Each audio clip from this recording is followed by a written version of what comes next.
All right, guys, good morning. Things are going on here at the Lazy T, whether I'm on YouTube or not, and we're making it happen. So I'm here in front of cabin 3 right now. Might be able to see inside there. The bathroom is all framed out. I did that the other day, and everything went off just fine. It obviously went a little quicker than it did in cabin 1, and yeah, everything worked out just fine. I paid attention to a couple things. I should just say I learned a few things from cabin 1 that I applied to cabin 3 here, and it went off without a hitch. So it's been rainy. It's been rainy here. Everything is soaking wet. It's was it 9 in the morning now? The sun is definitely up behind us here, but it just doesn't kind of look like it. Everything is just cloudy and hazy, and we're going to get more thunderstorms today, starting around 10 or 11 o'clock, something in those lines. So I spent yesterday, I went down to my electric supply place and picked up just about everything under the sun, as you can imagine. Let me show you what the cart looks like here with all this junk in it. This is kind of what we're looking at. Most of my electrical wire that I have to start off with, I have a couple rolls of THHN that I need this flexible conduit for, so that's kind of going to be first off the list. I also have regular NMB Romex wire that I'll use maybe at points in it, but I want to go through my supplies of what I have here. So I've got some 3/8 and 1/2, depending on how many wires I have at those points. I'll need different size conduit. And then I've got a box of just about everything. I've got breakers in here. I've got boxes, covers, GFI switches, hubs. You see a hub there. This here is just 2 panels. I've got breaker boxes here that are going to be my sub panels. I also have on the way, these are main lug panels. So because these cabins are separate buildings or separate from the main service panel, I've got to have a main disconnect for it. So I've got main disconnects coming. I've got what's in the back here. This is I went through Lowe's, tore up them a bunch of connections. I need EMT to FMC connectors. I mean, everything under the sun here in the back of this thing. So I spent several hours yesterday, not only at my electrical supply place, but also some doodads from Lowe's as well. Just trying to get some connectors and things like that. So I got a little bit to get going. Well, I should say most of what I have, but I know I'm going to need other little odds and ends that I didn't think of or have written down during my stop off at these stores. So we're going to get into it here. So the plan is, because Rebecca is working in cabin 1, I'm going to start laying some stuff out here for cabin 3, putting some outlets where they're going to go, or some boxes, and just getting really a better idea of, you know, what everything I have here to get going. I can't actually mount my sub panels on the back yet because I don't have insulation up, and I don't have my board and battened on, which means I can't mount my panels. Now, I've said before, my panels are going to go outside, and then they're going to feed into the space above the bathroom there. That's where my mechanical area is going to be. So, but I can certainly lay out some outlets and run some wire to get to that point, so that eventually when everything comes in, we'll be able to move forward. So let's get into it. Okay, so here inside cabin 3, I'm just going to give you a 360 of kind of how things are going to look here. Main door here, we're going to have a switch here that's going to control the lights that are on the ceiling. Okay, this one was kind of the most kind of hemmed and hawed about trying to get power up through these crevices and eventually back up into the rafter area. So not going to be the cleanest install, I don't think, but once I run some conduit, I'll get a kind of a better sense of how that's going to look, or how we can kind of hide that best. Okay, that's really going to be the only thing on the front wall, is that switch for the lighting. Okay, here along the wall as you come in, it'll be on the right hand side, there's going to be a outlet with a switch here. That switch with slider is going to control the fan. There's going to be a ceiling fan in here. So duplex outlet and a switch for a ceiling fan. Moving along to the back here, down here towards the bottom is going to be an outlet. This outlet's primarily, we're going to have little kind of dorm refrigerators here. So this outlet is going to provide power to the refrigerator. Probably a coffee pot, maybe something like that. Okay, on the back wall here with the framing of the bathroom, obviously there's going to be a switch out here to control the light/vent in the bathroom, and that will be the only light in that smaller bathroom there. Now up on top of the my mechanical area there is gonna be the hot water heater. And, well, there's going to be a large, it's like a pull box I have up there that's going to come in from the outside. We'll talk about that more once we get close to that. So vanity area, outlet with a switch. There'll be a vanity light above here, and that will all be controlled by, there'll be a GFCI outlet here and a switch. Coming along here to this wall, let's see, we're cabin 3, so everything's not laid out in tape.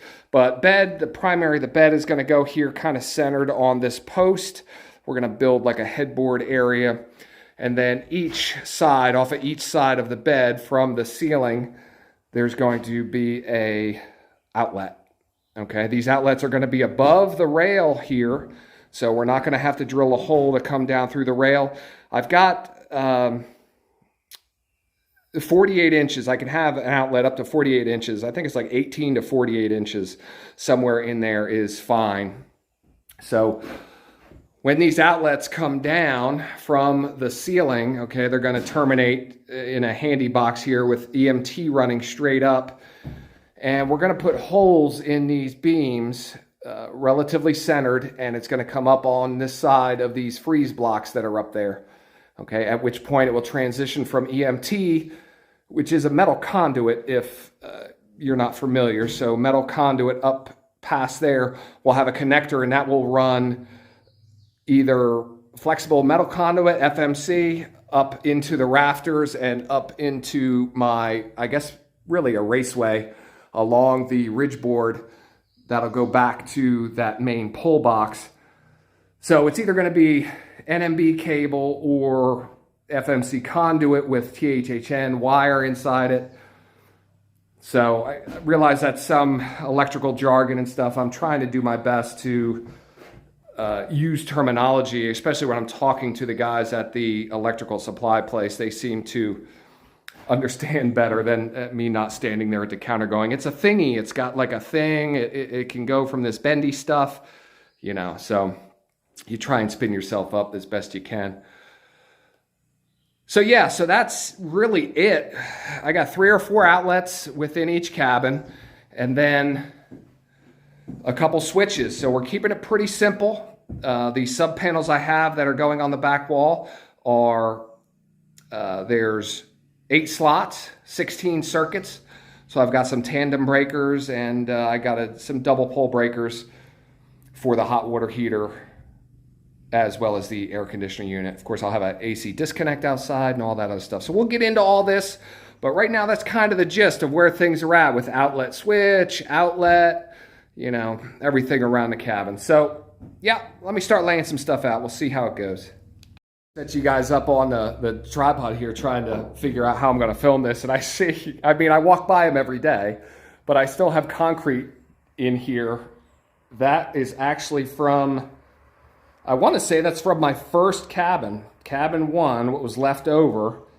And it just happened to be this higher end, higher strength concrete because my supplier messed up and I ended up with this stuff. But I still have 4 bags sitting here, and they've been here ever since. And I think we're going to move them today. So this here is a good example of one of the issues with working with rough sawn lumber. All of the parts and everything you get are generally designed or manufactured for standard framing with 2x4s, which is 2.5 by 3.5. So This is an adjustable depth single gang box.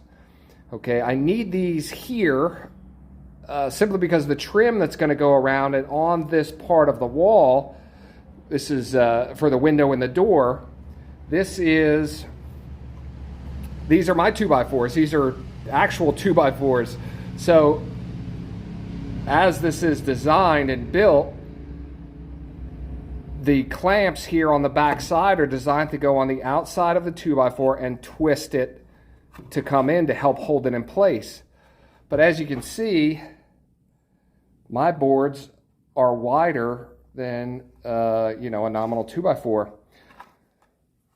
So this adjustable box is going to allow me to come out further. Most boxes and everything are designed to be built with 1/2-inch drywall. Well, I am not going to have 1/2-inch drywall on this inside. All of my trim is going to be inch, maybe 3/4, something like that. So I need this to come out further, but I also need this to sit back against the 2x4. So I've got to come in and remove these little hooks that are on here. Those little hooks so that plate can sit flat. So that's just one of those little things that comes along and you don't really get into. And I'm also looking at this box now. This box is designed to take yellow or white Romex NMB wire. I don't have the right connections in there to run in or to connect flexible conduit, FMC. So this light will have to be wired up with NMB or Romex. So we'll do that, that's fine. I have enough of both. But I need to adjust this. I need to adjust that. Okay, so working our way around the room. I've got a 4x box here. It's going to have an outlet switch. There is the outlet. This is a connector. This is an offset connector. EMT goes in the top here, connects, and it offsets to come down into the box. It does this simply because your EMT is going to be against the wall and you need that offset to make it down into the middle of the box.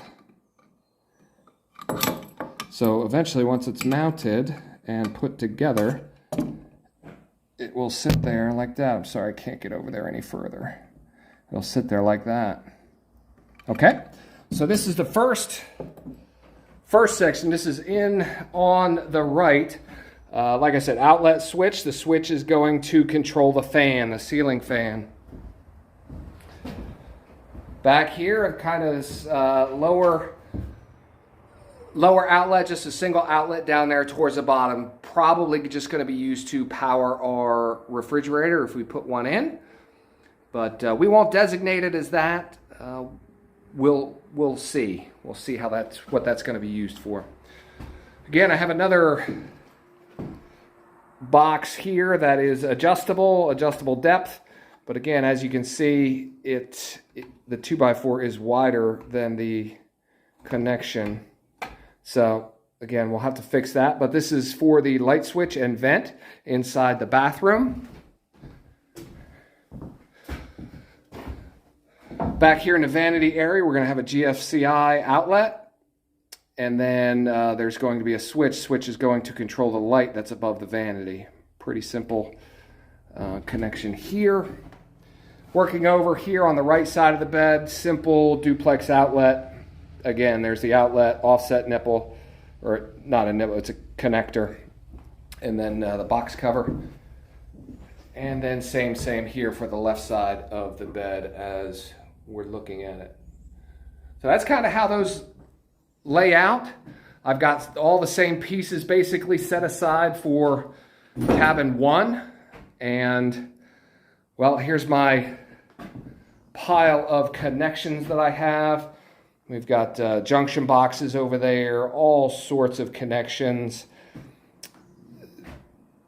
My LB and connectors here, these were going to come up from the boxes outside, but I need to upgrade. This is 1-inch stuff. I need to come out of the top of the panel with a 1-inch